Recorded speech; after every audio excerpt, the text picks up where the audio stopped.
Bismillahirrahmanirrahim. Assalamualaikum warahmatullahi wabarakatuh. Perkenalkan, nama saya Ika Wahyuni. Saya mahasiswi dari Universitas Muhammadiyah Makassar, program studi manajemen. Baiklah, pada kesempatan kali ini saya akan memaparkan sebuah materi yang berjudul Anggaran Penjualan dengan Penetapan Volume dan Harga bagi Perusahaan. Sebelum itu, kita harus mengetahui dulu apa itu anggaran penjualan. Berbicara mengenai anggaran, terlebih dulu kita harus mengetahui dulu apa itu anggaran penjualan. Anggaran penjualan adalah rencana kerja perusahaan di masa mendatang pada satu periode tertentu di bidang penjualan produk perusahaan.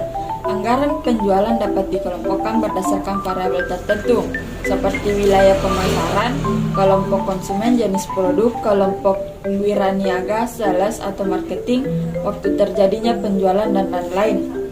Nah, dalam proses penyusunan anggaran penjualan perusahaan, penyusun anggaran sebaiknya menetapkan volume yang akan dijual dalam kurun waktu yang telah ditetapkan dan harga jual dari setiap produk yang akan dijual. Nah, kemudian untuk menetapkan volume penjualan, kita dapat menggunakan pertumbuhan rata-rata.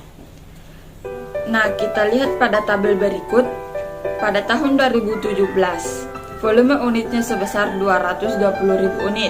Pada tahun 2018 sebesar 240.300 unit. Pada tahun 2019 260.000 unit. Pada tahun 2020 sebesar 320.000 unit. Pada tahun 2021 sebesar 340.000 unit. Nah, bagaimana menentukan pertumbuhan volumenya? Untuk menentukan pertumbuhan volume, kita dapat menentukannya dengan mengurangkan volume unit tahun sebelumnya dengan volume unit tahun berikutnya. Misalkan, volume unit pada tahun 2017 sebesar 220.000 unit dikurangkan dengan volume unit tahun 2018 sebesar 240.300 unit. Dan begitu seterusnya hingga pada tahun terakhir. Dan untuk menentukan berapa persentasenya, kita dapat menggunakan pertumbuhan volume dibagi dengan volume unit, maka kita dapat menghasilkan 9%. Kemudian pertumbuhan unitnya sebesar 230.000. Kemudian setelah kita mendapatkan semua pertumbuhan volume dan persentasenya, untuk menentukan pertumbuhan rata-ratanya, yaitu dengan semua jumlah pertumbuhan volume kita jumlahkan, kemudian kita bagi 4 sehingga menghasilkan 30.000 unit dengan persentase 11,5%. Sehingga anggaran penjualan untuk tahun 2021 sebesar 370.000 unit, di mana angka itu didapatkan dari volume unit tahun 2021 sebesar 340.000 unit ditambah 30.000 unit sama dengan 370.000 unit. Nah, kemudian untuk penetapan harga jual produk, kita dapat menggunakan metode laba maksimal. Ada kalanya produk suatu perusahaan memiliki sifat yang sangat elastis, di mana harga jual produk tersebut akan langsung mempengaruhi volume penjualan. Maka perusahaan akan menetapkan harga jual produk yang akan memberikan laba usaha terbesar bagi perusahaan. Kemudian kita masuk pada contoh soal. PT Jaya Sentosa memproduksi barang dengan kapasitas sebesar 150.000 unit per tahun. Jumlah biaya tetap yang dikeluarkan untuk menghasilkan seluruh produk sebesar 500 juta, sedangkan biaya variabel yang diperlukan untuk menghasilkan produk tersebut sebesar 3.000 per unit. Manajemen perusahaan mempertimbangkan harga jual produk tersebut untuk mendapatkan laba usaha optimal.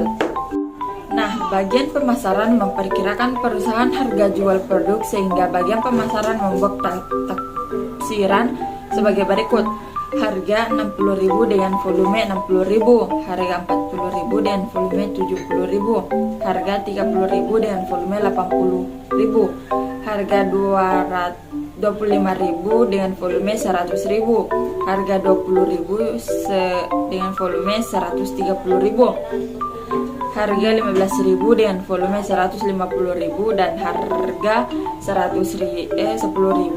dengan volume 200.000. Nah, berdasarkan prediksi tersebut, maka perusahaan akan menghasilkan perhitungan sebagai berikut, di mana nilai bisa kita dapatkan dari harga dikali volume. Contohnya, volumenya sebesar 60.000 dikalikan dengan harga 60.000, maka menghasilkan 3.600.000.000. Kemudian, untuk mendapatkan nilai variabelnya, variabel didapatkan dari biaya variabel dikali volume, maka menghasilkan 180 juta. Kemudian, biaya tetap itu tercantum pada soal, dan untuk laba atau ruginya itu didapatkan dari nilai dikurang biaya variabel dikurang biaya tetap, maka menghasilkan nilai sebesar 2.920.000.000.